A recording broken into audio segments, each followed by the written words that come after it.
Hello, is that Dave? It is. How you guys Hi, doing? What's going on? good, Good to thank meet you, you. Dave. Good to meet you. Good to have you both there too. I didn't know we were going to get Peter, so a little bonus activity.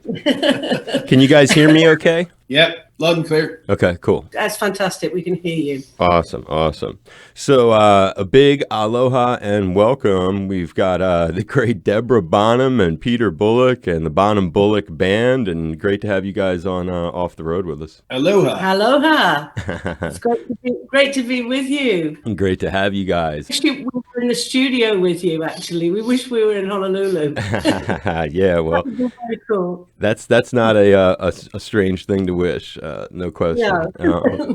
You guys have, on that note, you have any experience with being in the islands? You ever been to Hawaii? We haven't been to the island, but I have Have you? once on the way to New Zealand. Oh, Yeah, didn't know that, did you? I didn't know that. No. When was Honolulu. that? When was that? Oh, it was a long time ago. It was a long time ago, Dave. It was many whenever years. dinosaurs roamed the earth and we looked down on cave walls. Well, we love dinosaurs, and Really? so explain for folks. This is a collaboration you've got, Deborah, with guitarist Peter Bullick. Led to this latest band and album, really, and something that kind of progressed through the years, and kind of explain any cool story of how you met him or connected musically is a good way to begin. Well, I think after he's just said that I was writing on cavemen walls, I think this is a project that did happen, and now I'm leaving him. Yeah. I'm now going to leave him. Yeah, I was the one that built the cave. I met him at a wedding. I was a friend of the groom, and Pete was a friend of the bride. And Pete was in a band that was in London, and it was a real sort of butt-kicking bar band that was playing all sorts of things. It was a band that anybody who wasn't on tour at the time would join this bar band. So we had guys from The Sweet on guitar and drums, and we had guys from Zodiac Mind Warp and Mud, and who else? Cults, and there's all sorts of people. White Snake guys, and anybody who wasn't on the road at the time would come and join our bar band, and we'd do a whole bunch of great rock and roll songs. So our wedding present to the bride and groom was our bar band played their wedding, and Nice. that's when Debbie jumped up. Wanting to be part of that bar band that everybody joins in with, so she joined in as well, and it hit off from that night there and then. And Deborah, any comments on it yourself? Yes, I don't know how I ended up staying 31 years, but yeah, it was great. Pete was just, I mean, I was right at the back of the room, and Pete was played this one note, and I just recognized a load of feel and soul in what he was, just the way he played one note, really. I'm glad that he proceeded to play a few more notes. I thought that was the only note he could play. I've learned two now. But yeah, he was just, I just thought, wow. And Paul Rodgers got the same feeling when he saw Pete play too, many years later. So that's how Pete ended up Except playing. I didn't marry Paul Rodgers because I was already married. So he got the best thing where I got to join his band instead. So he says, well, Pete, if you can't be my wife, can you be in my band? He said. That would be a great story for folks to hear. So Paul Rodgers, legendary vocalist from Free, Bad Company, Firm Yeah. for a while, Queen. Talk about how you first got hooked up with him and how that worked out. That's exciting. Well, we did a support tour with him in 2004, and he, after a couple of shows, he came and stood at the side of the stage and watched us, and he loved it, but he took a great interest in how Pete was playing, and it sort of then progressed to friendships, and I got really friendly with his wife as well, Cynthia, who is very much into, you know, animal charities, and we thought we'd do a benefit concert and raise some money for the charities that we supported, and so we concocted the plan to get Paul to sing with the band, and he did, and we did a couple of those, and then he just suddenly went, you know what, should we take this on the road? So we did. I opened up at the shows, and Pete and the band backed Paul for in the UK it was the Free Spirit tour, And then we went over to America, to the States, and did the Stars Align tour with Jeff Beck and Ann Wilson. And Paul Rodgers and, and Paul Rodgers, of course. And then they played all the Bad Company stuff as well, and Free. And that's how we ended up actually getting the record deal, because Quarto Valley Records were working with Paul, and then they saw us and said, well, we really like what you do. Do you want to do something? Yeah, the Paul Rodgers Live at the Royal Albert Hall album, which did Billboard number 2, I think, in the Billboard charts about 4 years ago. That was us backing Paul at the Royal Albert Hall. Nice. And that was Quarto Valley Records. Quarto Valley Records put that out. So they all came there, an American label, so they all came to see us whenever we all took the tour to America and stuff. And then, a few meetings, they went, oh, we'd like to do your band as well, the band that backed Paul. That is actually Deborah's band. So we'd like to do an album with you guys as well. So it's all fell into place that way. Yeah. Great. No, that explains it. So that's what led to the album coming out and the what becomes now the Bonham Bullick Band. And you mentioned his name briefly, but his name comes up all the time on the show. Whether it's Joss Stone just had a story about him, Joe Satriani had a story about him. A lot of different recent guests have been talking about Jeff Beck for some reason. And you mentioned that tour. Not a lot of people's careers, Deborah. You already are kind of special to a lot of folks, of course, because of your family affiliation and your big bro. Yeah. But the fact that your own career has led you to have a place where you had a run-in with Jeff Beck, whose name, like I said, comes up a bunch on the show. Flashback to the first time that your work and your talents led you to have that cat in the same room with you and flesh it out. Actually, it was probably years ago when I first met Jeff, because I worked, we both did. We did an album called The Old Hide, and it was produced by a guy called Mo Foster. And Mo Foster was the bass player with Jeff Beck for years. And so I think we sort of met via Mo, which was really cool. But it was Mo sent him the album as well. And we did it. Well, we did a version of Superstition, which Jeff used to do. Right. Stevie Wonder's Superstition, and we did a version of that Jeff used to do with Mo. So Jeff ended up with hearing it and getting the album, but it was really on the Stars Align tour, where we really got to know him. I mean, he's just a great guy as long as you don't talk guitars to him, which I certainly wouldn't. But yeah, you got to be able to talk about comedy shows and hot rods. The minute you talk about guitars, he'll shut down and jump on your radio. Right. No, I know he loves cars. That's funny also because John was way into cars too. Has he ever been curious about John Bonham? Jeff? Yeah. No, he knew John.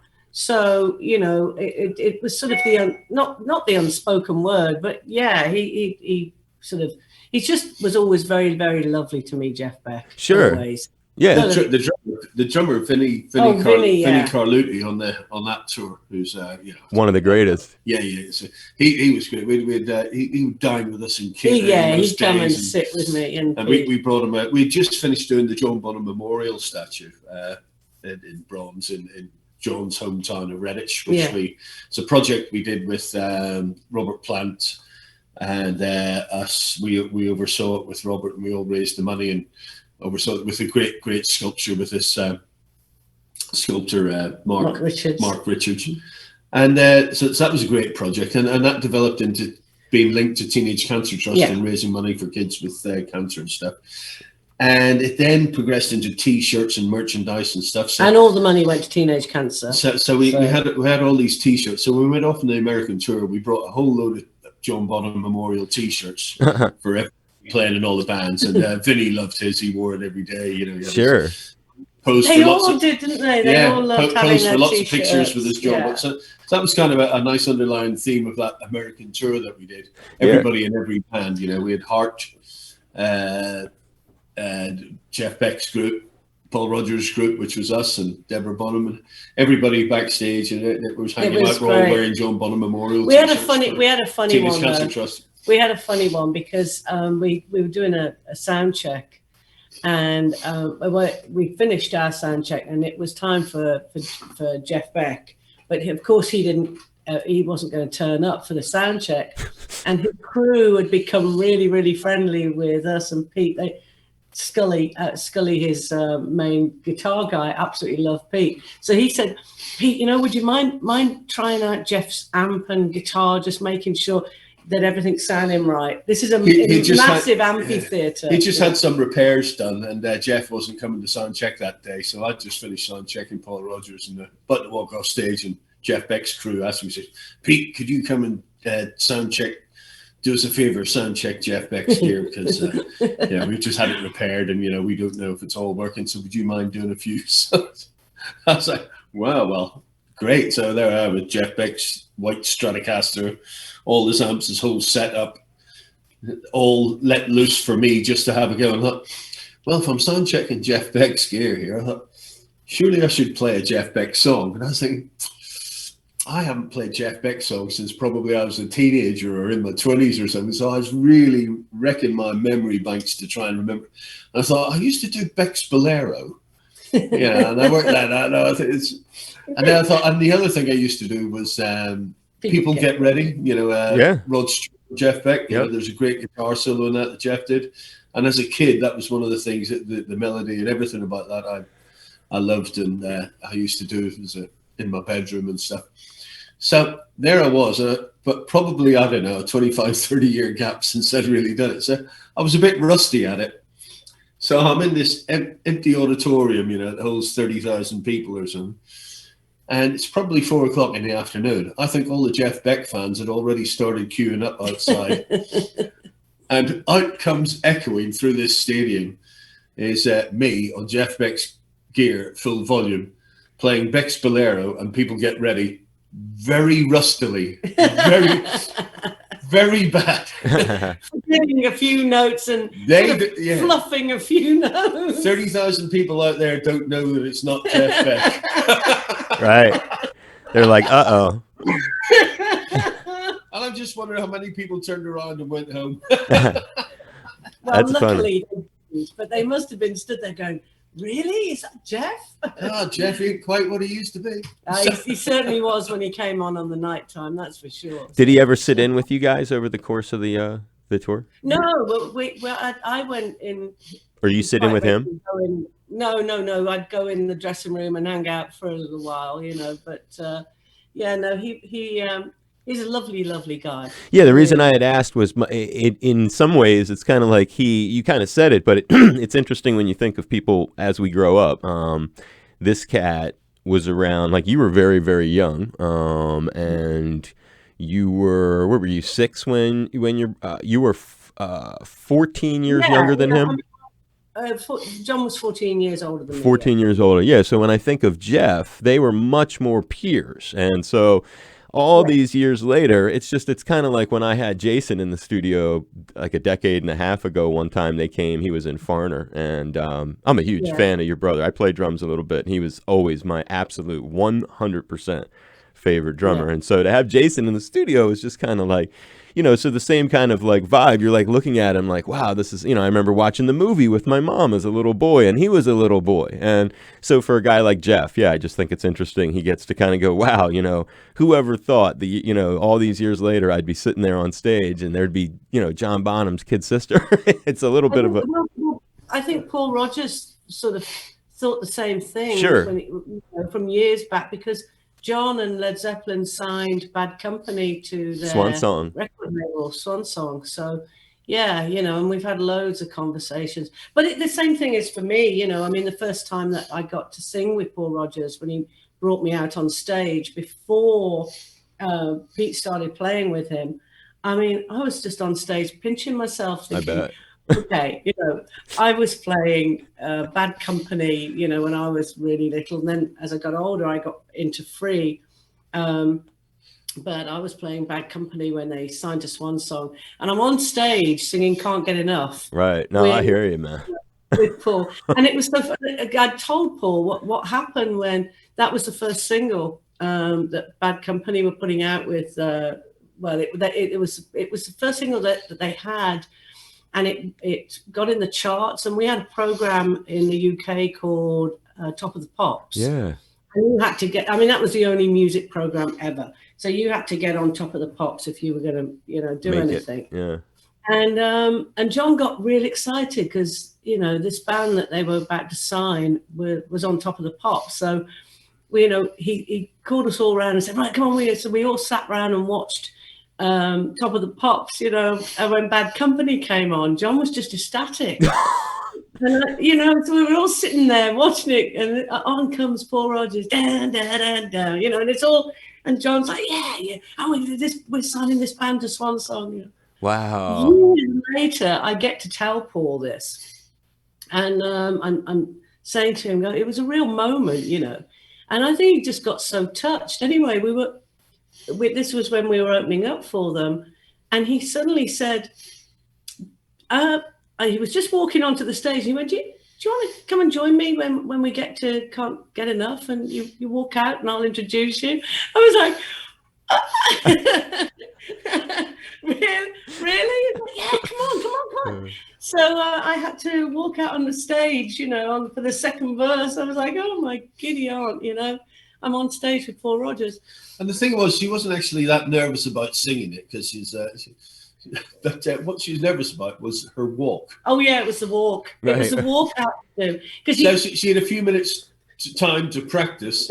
So in that time to practice, she didn't practice the singing. She practiced her walk on stage. Well, listen, Paul Rodgers is so cool. I mean, when he's on stage, he's just the coolest guy. His moves. He's just cool. And I just knew I was going to sort of run on or fall over or be a little club in my excitement to get to that mic stand, So I was like, right, okay. Backstage, I was really trying to practice how to walk, in a sort of cool dude sort of swagger, Oh, it was so funny. No, he said, was like, what is she doing back there? Yeah. He sets the bar high. Nervous about singing? No. She's nervous about walking. Oh, no question. Well, the stage can be a dangerous place. There's all these cables, and you're right, it's disorienting, the lights. Plus, you're up there with some guy who, and that's great. I'm sure it really did touch him. That's a wonderful story to be sitting there with your big brother and him all excited about this band, Bad Company, which Led Zeppelin had signed to their label, Swan Song, and he excitedly, seeing that project, if you will, get its big air debut, and you happen to be there as his kid sister. You get to enjoy that. Yeah, to share that with Paul is touching. And I think about this record in the way that is a touching story. All these, the tracks are covers. They say in a lot of ways the same thing about taste, influence, and some of these things, when I look at Can't You See What You're Doing to Me, the Albert King classic, showing off Peter's guitar playing and you're singing. When I think about that first time, because singing is a little different than playing an instrument, I think. Like the first time you got the urge to sing as a little kid and actually use your voice to express yourself, what were you listening to then that you were passionate about and that had touched you enough that you wanted to actually sing? Well, Led Zeppelin, I have to say it. That was really your inspiration to sing? Robert Plant, I guess?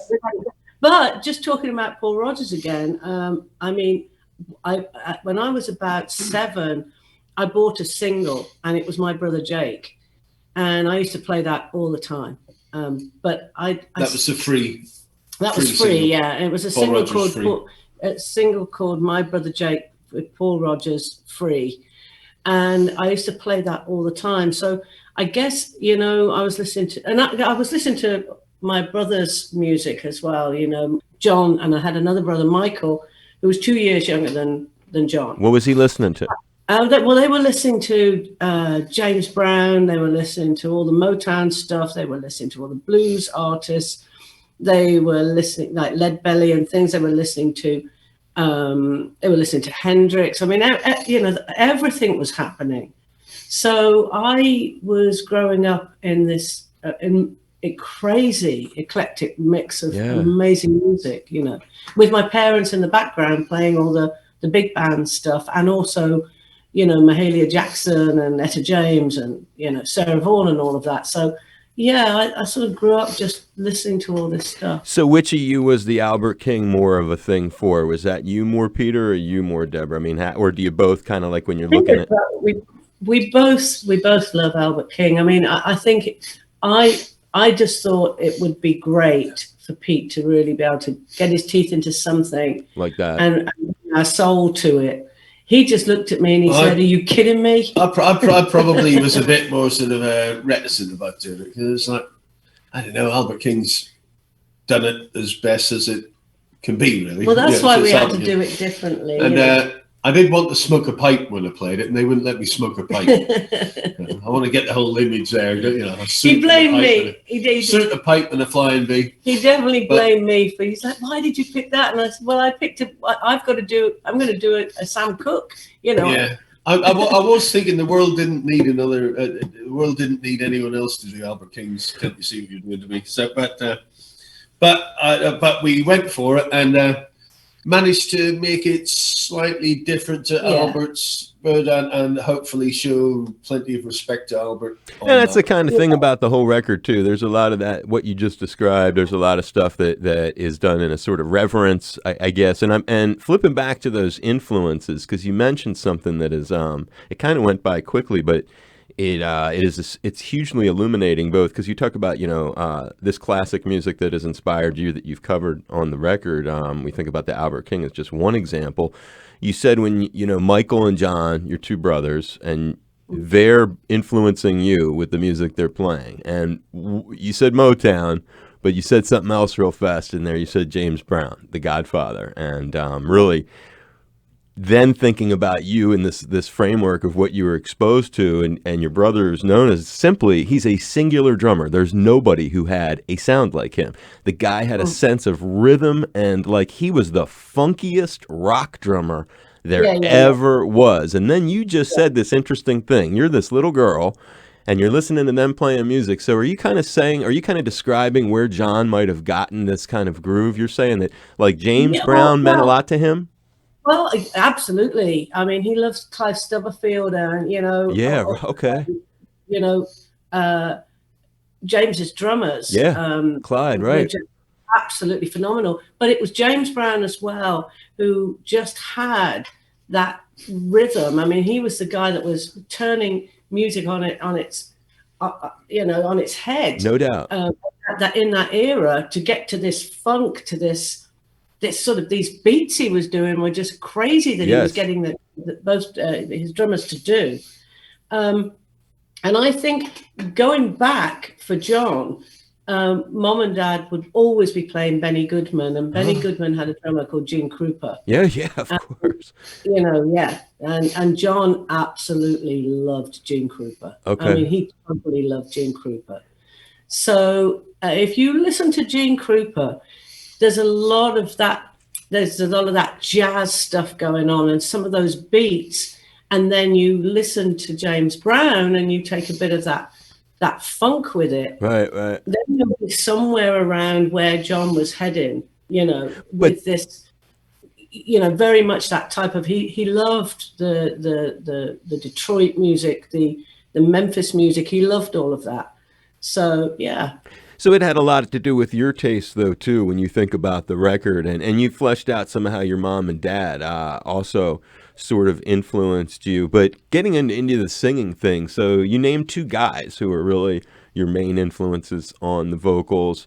And then you mentioned this great tour that your career got you to do with both Jeff Beck and with Paul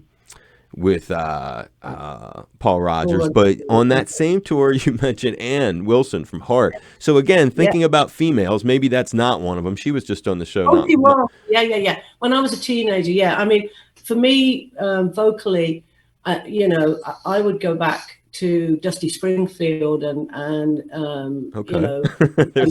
David Staples and all of those sort of singers, Etta James and Aretha Franklin. And then, I loved those singers, but in my teens, I loved Ann Wilson and Heart. Okay. I mean, Dreamboat Annie was one of my favorites. Barracuda was the Well, that was on Little Queen, I think. Little Queen, yeah. So, absolutely fantastic vocalist. And I loved Christine McVie from Fleetwood Mac and Stevie Nicks. Okay. Joni Mitchell, and Janis Joplin. It's the whole shebang, all of them.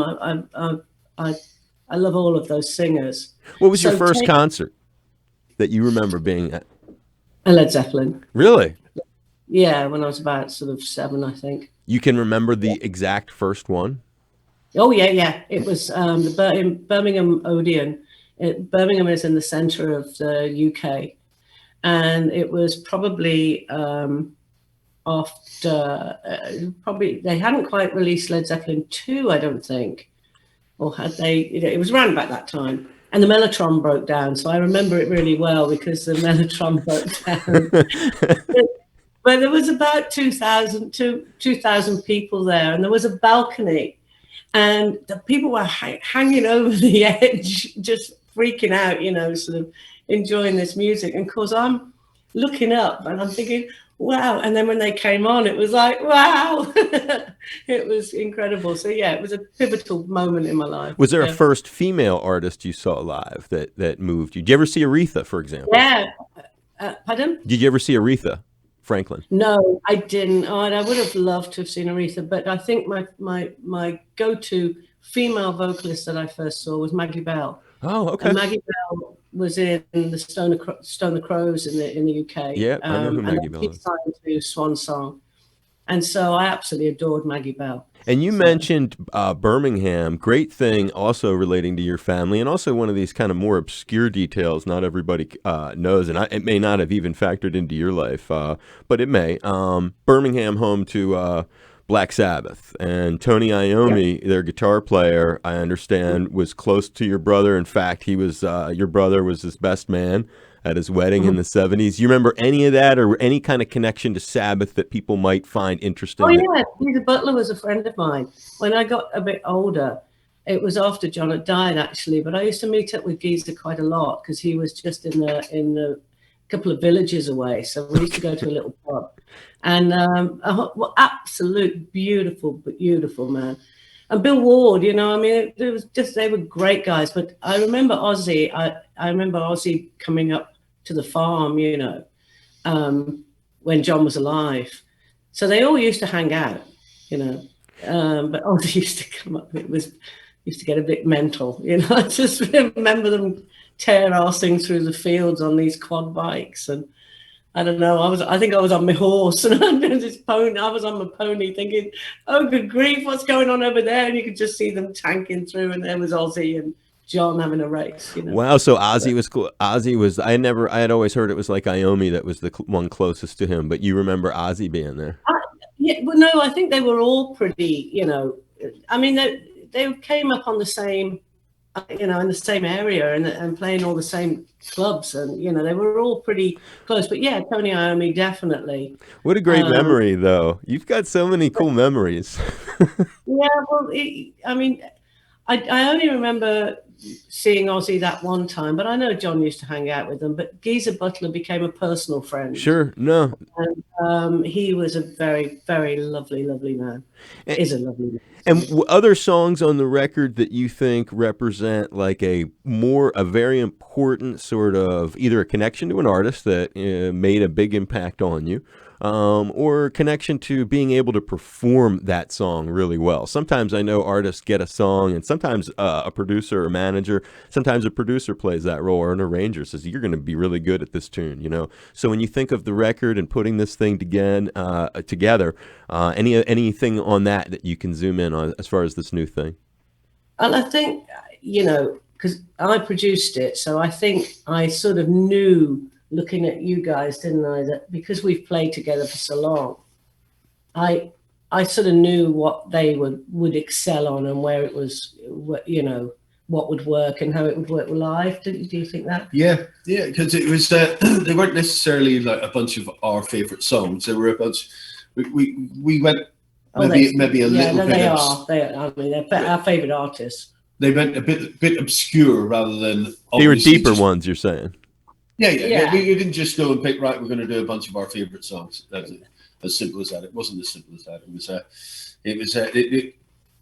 songs that we really loved and respected and admired and all that, and things that we thought we could do something or offer something or do a slightly sideways different version. You sort of know so what you can do and what you can bring to something, you know. And I mean, some of the songs, I mean, if you imagine what we'll play at home all the time, we've got a massive, incredible, great music and favorite songs. That doesn't mean to say that we're going to be able to do anything with them, you know.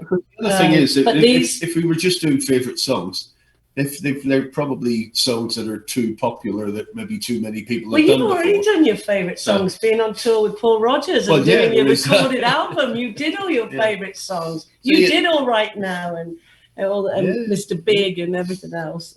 So this was, I don't know, a bit deeper than just doing your most obvious favourite songs. Yeah, we didn't want to do that because, you know, cover albums get a bit done to death. Sure. So this needed to be a project because it was a new project. Well, in fact, some people have said, and some of the reviews have said that if you, because the songs aren't that obvious, so some people might actually think there are songs. You know, it's not. I don't even. It's not that we've done a bunch of songs and everybody knows. That's what's cool. Yeah, you've done, and you were able to really pay tribute to these guys. I think it means that the listener doesn't have expectations. Yes, that's the other thing. So they can listen to it and then afterwards they can go back and hear the original rather than the other way around. Yeah. Where they go, oh, here's somebody doing this original that I know. And it may not live up to their expectation and stuff. Yeah, no, exactly. So this is hopefully a slightly different twist to it. That's a great approach for it too, and it shows, like we were talking about, connections to songs that and passion, stuff that made you passionate. And as we go to wrap it up, there's just a hysterical video that I was looking at. You mentioned his name only once, I guess, and so it would be wrong to not talk about him a little bit. There's this video I was looking at, and it's Robert Plant sitting in, and it's back, I think it was like 2016. You guys are playing Shakin' All Over. And God, I just think like, whoa. And then you said this other rap about how he inspired you, which was really hip, and you know, your first concert was Led Zeppelin. Thinking about him as a character, and knowing that he and your brother were so tight. And I've listened to a lot of bootlegs. Just as an aside, I've listened to tons and tons of those soundboards. And there are times after Moby Dick or after Over the Top when Robert is back announcing your bro, he gets choked up, you know, because he says, "This is my childhood friend," and his voice starts to break up sometimes because he improvised, you know, and you can tell how much he loved him. So when I think about him looking at you going, you know, this is like important that I help her, or this is like the way Jason, the way he might look. I don't know how he, you know, I've never sat and asked him how he looks at you guys, but I would imagine because of hearing the way he talked about your brother on stage, which gets you kind of choked up yourself, to hear Robert Plant getting choked up night 4 or whatever at the Garden from 1977, and the way he would, you know, at the end of that song, and I heard it just the other night, and it's powerful. It's like, man, listen to Robert. Well, he's still like that. You know, when we did the memorial, we wanted to put it. We wanted to put it into the centre of Redditch, where John, Michael, and myself were born, which is in the centre of the UK. And you know, this was a massive thing. I mean, again, the world's eyes were on us that this was going to look incredible, and it did. We spent a lot of time getting it right for John. And we raised excess money, a lot more money than we needed. So that made it so we could tie a legacy in for John with Teenage Cancer Trust, as Pete was saying, which was brilliant, because I woke up in the middle of the night thinking John just wouldn't want a big piece of bronze of him that would have cost a fortune. He would have said, you know, no, don't do that for me. Like, put it towards a hospital or some hospice or something to do with kids. And I woke up in the night thinking that, and the next morning I got a phone call from Robert saying, you know, I've had a thought about this. And I said, is it a thought about John? Because I said, I've just had this same thought, you know. Anyway, as it turned out, we raised enough money, so we were able to do this incredible thing with Teenage Cancer Trust. But when it came to unveiling the memorial, which is huge, by the way, so it's an iconic photograph. We used an iconic photograph by James Fortune of John playing. It's real action, you know, and he's got the timpani there and the drum kit, and it's all done in this what they call bas relief bronze. Wow. Amazing sculpture. It's just amazing by Mark Richards. And so, you know, and it's huge. And so we're going to bring this into the center of Redditch on this plot of ground by the church, where, you know, our family was all went to. And we're trying to figure out what we're going to do and how we're going to unveil this, and with everybody, you know, and the carnival that would ensue. And Robert said, well, why don't we do it in true Led Zeppelin, you know, true Led Zeppelin form. Let's not tell anyone. Let's not tell anyone. Let's just have it appear. You know? let the town wake up in the morning to a John Bonham statue in the centre outside their church. So there we were in the middle of the night. I swear, in the middle of the night, there was us. 1 o'clock in the morning, this big 40-foot truck arrived with a big crane. And its journey there, the sculpture was all covered in blankets. So you wouldn't know what it was. And the truck was all painted up. Have you seen like customized painted trucks? It was all painted up in Frank Sinatra. Yeah, Frank Sinatra, my mother loved as well. So of course, John had laid on tickets and a meet and greet for his mother at a Frank Sinatra show and everything. So when this huge big truck arrives, all painted up with Frank Sinatra with John on the back, it was like, and of course the thing was, Frank Sinatra came out of this show to get in his limousine, and he saw this limousine that was bigger than his at the backstage door, and he says, "Excuse me, but who's got the bigger limousine?" And he said, Frank, sir, that's John Bonham. He's laid that limousine on for his mother to see you, and he's got a bigger limousine than you. So, wow. John used his power to arrange because he knew that your mom. My mom was sat in the green room waiting for Frank, and he went straight out and was talking to the limo driver. She was so upset when she went outside. So she never met him. Frank was out talking to the limo driver, says, "Hey man, who's this limo?" That is too funny. And did your brother ever meet him? So they never actually met him, but at least. Yeah, no, I think John definitely met him, but this wasn't arranged, you know. So 40 years later, this truck arrives painted up. Yeah, but that was with John on the back. Yeah, but that wasn't arranged. That truck. No, I know. It was a shock whenever we saw it. We just because it was like, oh my God, the truck is painted up. So it's just a great coincidence. Yeah, we hadn't arranged that. But anyway, it came in and onto this beautiful sort of green area, and there was a few of us. Robert was with us and a few other close friends, and we had a few bottles of champagne just to, you know, and we did it on the night of John's birthday. And it was on the night of John's 70th birthday. Wow.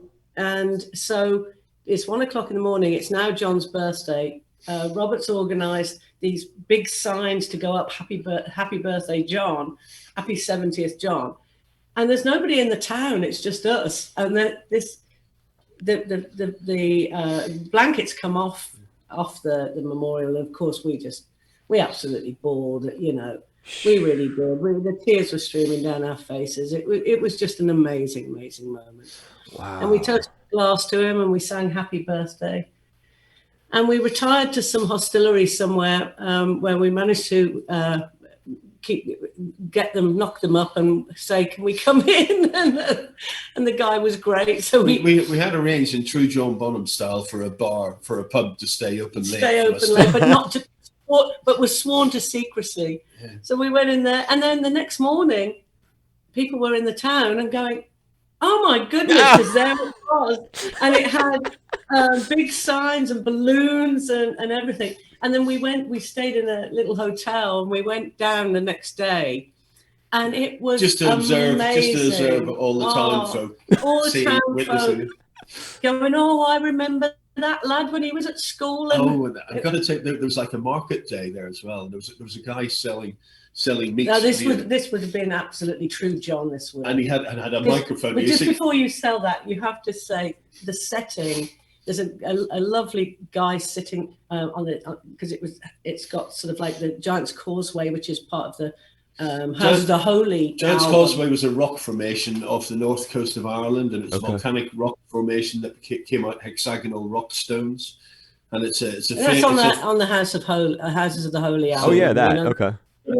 So that rock formation is the Giant's Causeway, north coast of Ireland, and that's the base of the memorial. Wow. So it would be made interactive for people to sit down. In the meetings and the discussions of the statue, we had the sculptor wanted to know, well, how do we get the statue meeting the ground? What do we have? So Giant's Causeway was suggested because it was on. I think that was your suggestion. It was my suggestion because that's where I'm from. It's a great suggestion. Great suggestion. I put my hand up straight away. Went, I've got an idea. So it was on the Houses of Holy. It's from my hometown, and it would lift the statue out. And they wanted it to be an interactive statue where people could sit with it. And get man. So the setting is that there's a guy playing his acoustic guitar and he's playing the Zeppelin songs, and it's beautiful. And there's fans. These fans just turned up and got to hear about it that morning, so they travelled from around the country. They were all very respectful, weren't they?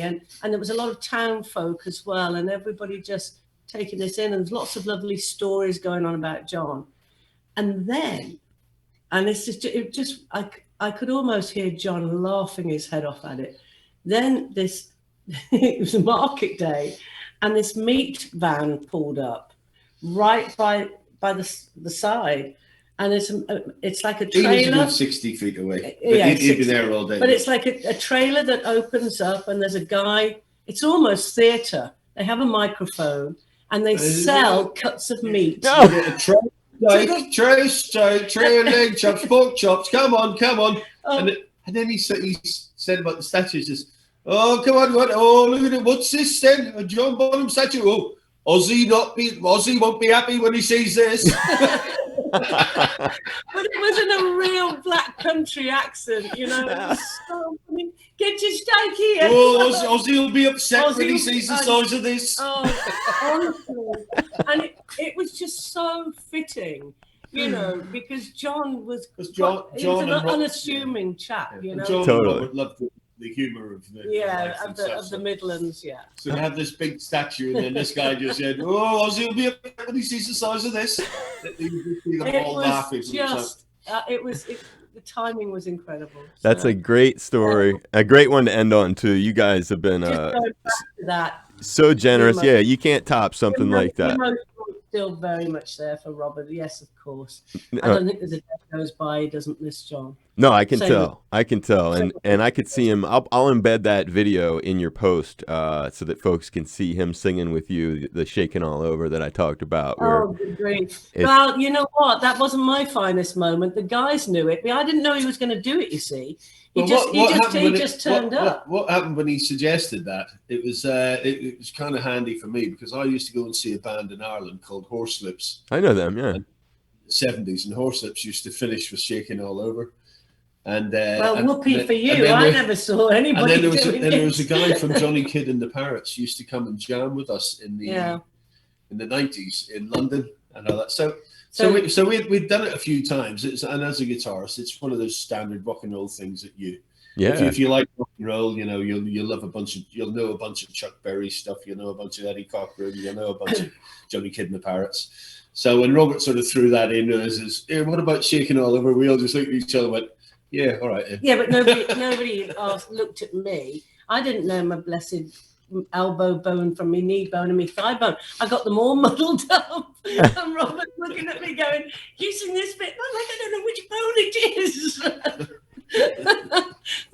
That's one of my favourite moments. But it was a great video. And do you have any other performance with him that you look at as like an important part of your life as we go to wrap it up? Anything that you did with Robert along the way that you think is like a high point moment, or just something that touches you? And it could be when you were a child. I think him playing my 6th birthday was probably the best bit. What happened now? My 18th birthday. He played my 18th birthday with my brother John. That was pretty cool. In a little village hall up in the Midlands where we live.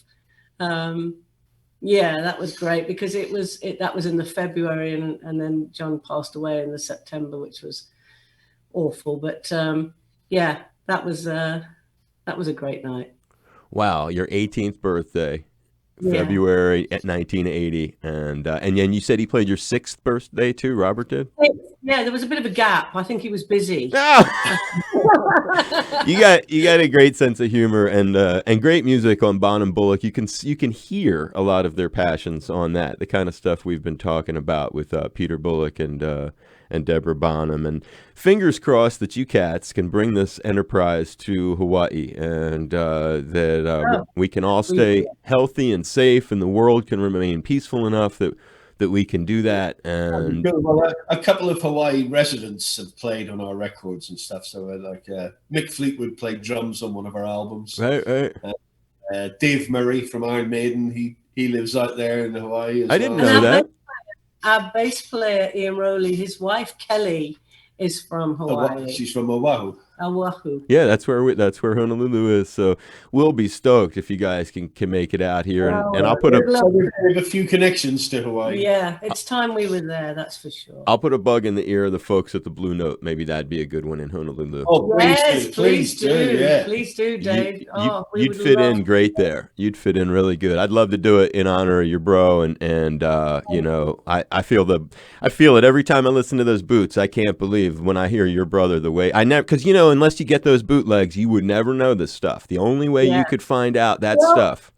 You know, that's why Jason was so incredible. I mean, there was no other drummer that was going to be able to do what Jason did at the O2. And that's because Jason knows all those bootlegs. Yeah, he told me. He told me himself. He studied them. How do you want to play this? Do you want me to do like the 1977 Philadelphia version? Or he was so...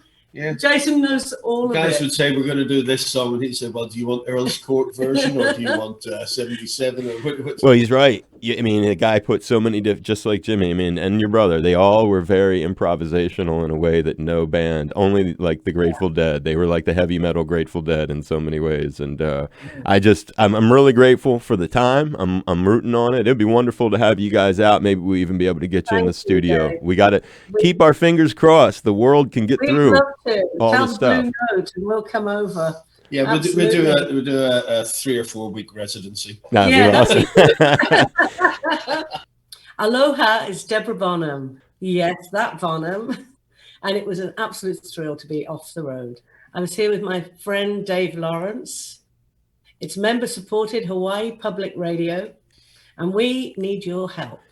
If you listen to this service, you really should support it. I'd appreciate it if you would, and we'd be grateful for any amount.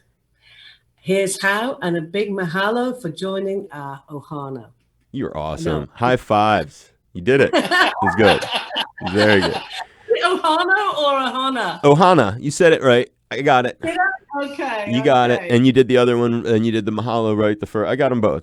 All right. Hugs. High fives. I hope you had fun. Did you have fun today, you guys? We did. It's been great. Thank you very much. Yeah, thanks, really Dave. Lovely, Dave. And yeah, definitely. Next time we see you, we'll be in the studio. I love that. We'll have fun. And I dig the necklace there, Deborah, with the 3 rings from your brother. That's adorable. I've had that for a long time. 31 years. 31 years. I bet you. Was that his? No, Pete got me this. Nice. That's nice. Well, that's an appropriate one. It's an appropriate gift, Pete. It's a jeweler friend of mine. He made all the jewelry for like Lemmy and Motorhead and all that kind of stuff. Nice. So I got him to make the 3 rings for Deborah it's 31 years ago, I think. It looks cool. I hid it in a bit of pudding, like some sticky toffee pudding at a restaurant. Well, high fives, hugs. You guys stay safe, please. And thank you again. I'm very appreciative. Thank you, Dave. You take care. I will. Much love. Bye-bye. Aloha, you guys.